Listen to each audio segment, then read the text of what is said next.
Assalamualaikum warahmatullahi wabarakatuh. Halo teman-teman semuanya, apa kabar Anda hari ini?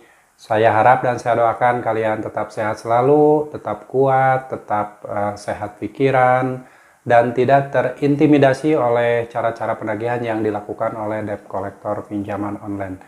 Oke, siapa di antara teman-teman yang mengalami telat bayar atau gagal bayar di Aku Laku? Bahkan ada yang lebih dari 3 bulan, ada yang lebih 5 bulan, bahkan ada yang lebih dari 1 tahun. Nah, ini saya akan sharing pengalaman pribadi saya ketika tiba-tiba didatangi DC lapangan Aku Laku. Sebenarnya sih bukan saya yang berhutang, tapi saudara saya yang berhutang. Jadi nilai nominal hutangnya itu Rp600.000. Dan karena belum ada uang, dan akhirnya telat bayar sampai lebih dari 5 bulan. Nah, ini tiba-tiba beberapa hari yang lalu, si DC lapangan Aku Laku ini datang ke rumah. Itu tiba-tiba datang, kan kaget tuh, tiba-tiba kok ada yang datang, pas ditanyain dari Aku Laku. Cuman karena saya nggak ada di tempat, jadi saya tidak sempat ngasih tahu untuk ditanyakan kelengkapannya. Cuman si DC lapangan Aku Laku ini, dia orangnya apa ya, nggak banyak ngomong lah, intinya dia diem aja, cuma nanyain benar atau tidak, terus nanyain aplikasinya masih ada atau tidak. Dan setelah itu ya pulang, jadi nggak rewel, nggak nanyain yang lain-lain. Pokoknya mah apa ya, DC lapangan Aku Laku itu kayak bukan nagih, jadi dia itu cuma nanyain aja gitu, nanyain dan tidak memaksa harus bayar hari ini, pokoknya harus bayar. Nggak ada kata-kata seperti itu.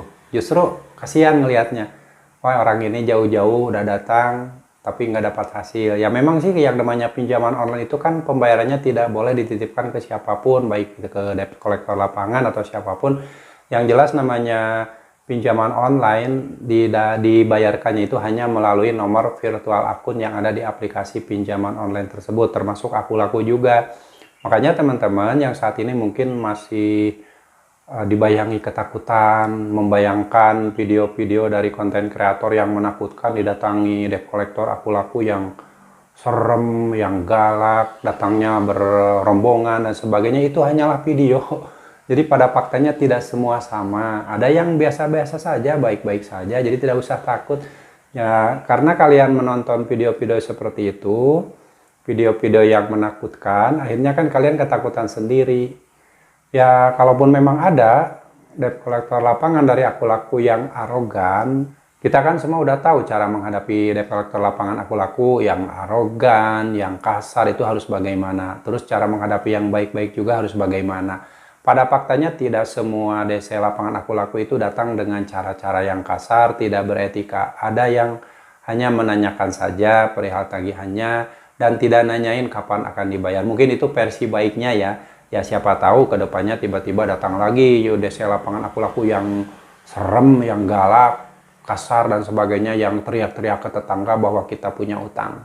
Ya, kalau memang terjadi seperti itu, didatangi DC lapangan yang mempermalukan, mencaci maki, menghina-hina, itu kan utang langsung lunas, nggak usah dibayar. Kenapa nggak usah dibayar? Itu kan perjanjian utang piutang dianggap batal karena di awal itu ketika kita meminjam uang di pinjaman online tidak ada perjanjian bahwa kita kalau telat bayar akan ditagih dengan cara-cara seperti itu. Caci maki, dihina-hina, diteriak-teriak ke tetangga, disebar-sebar bahwa kita itu punya utang, itu tidak ada perjanjian di awal ketika meminjam uang. Makanya kalau diancam seperti itu atau diteriak-teriakin bahwa kita itu maling dan sebagainya, itu tidak usah dibayarkan.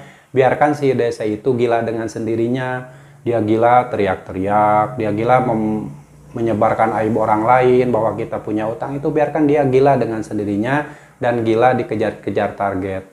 Kita santai aja, nggak usah takut. Toh namanya hidup mati manusia itu bukan di tangan debt collector, di tangan Allah Subhanahu wa Ta'ala. Kita meminta pertolongannya sama Allah, jangan ke debt collector. Jangan meminta pertolongan, bang, tolong bang, nanti saya belum ada uang. Jangan seperti itu makan musyrik namanya. Lebih baik kalian meminta pertolongan sama Allah agar diberi solusi terbaik atas segala permasalahan kalian, baik itu utang piutang ataupun permasalahan lain. Jadi nggak usah takut menghadapi manusia. Si debt collector juga mungkin dia itu kan manusia yang datang ke rumah kita, itu manusia mungkin si debt, kecuali kalau debt collectornya itu mungkin makhluk halus atau apa, itu pasti ada rasa takut kan. Yang namanya makhluk halus mungkin nggak kelihatan. Kalau debt collector biasanya kelihatan wajahnya, kelihatan kamera saja direkam saja. Jadi ketika ada DC Lapangan Aku Laku datang ke rumah dengan cara-cara yang tidak beretika, siapkan handphone lalu rekam. Dari mulai awal dia datang, ngomong kasar dan sebagainya sampai dia pulang ataupun tidak mau pulang, pokoknya direkam ada buktinya. Kalau kalian punya bukti kan kalian bisa nanti mungkin dipertanggungjawabkan ke depannya gimana. Yang terpenting nggak usah takut, ingat hidup manusia itu tidak ditentukan oleh debt collector. Kalau memang kita kenyataan tidak mampu bayar ya harus gimana lagi?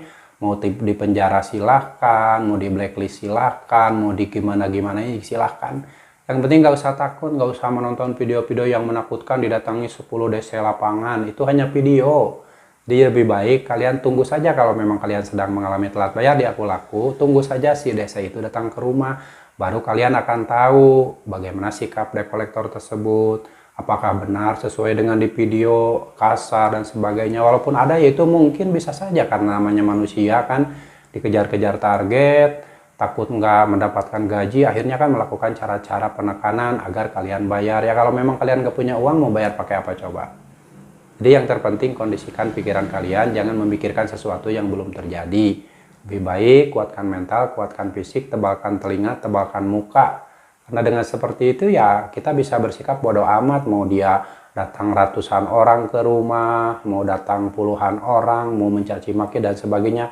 Nilai nominal hutang kita mau 100.000 rupiah, 200.000 rupiah, mungkin ada yang hutangnya 1 juta rupiah, 2 juta rupiah, itu kan ya namanya nilai nominal hutang. Kalau kita memang tidak mampu bayar ya mau gimana lagi, itu kan resikonya udah ada tertulis bahwa kalau ada nasabah yang gagal bayar maka akan di blacklist, akan masuk Slik OJK kalau pinjolnya tersebut memasukkan data kita ke Slik OJK.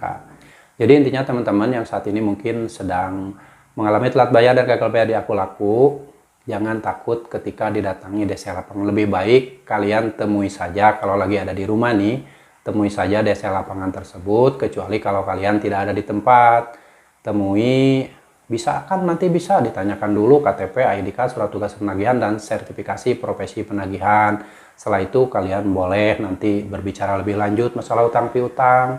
Apakah nanti solusinya bagaimana? Kalau memang kalian tidak mampu bayar, sampaikan bahwa kalian sudah tidak mampu bayar. Si DC-nya mau marah-marah, mau ngamuk-ngamuk, ya terserah, biarkan dia stres sendiri. Nanti juga kalau misalkan dia ngamuk-ngamuk, marah-marah, nanti kan dia tensinya naik tuh. Tiba-tiba stroke kan, terserang stroke di situ. Mungkin dia langsung ngagoler, nggak bisa kemana-mana karena terserang serangan jantung dan sebagainya karena terlalu marah-marah pada kalian. Jadi nggak usah takut, yang terpenting kalian jangan terpancing, ikut marah-marah. Rekam aja langsung di video tuh, direkam tuh aktivitas si DC Aku Laku tersebut. Mau dia marah-marah, caci maki, teriak-teriak sampai dia terserang serangan jantung atau stroke dan sebagainya, direkam aja buat bukti kalian.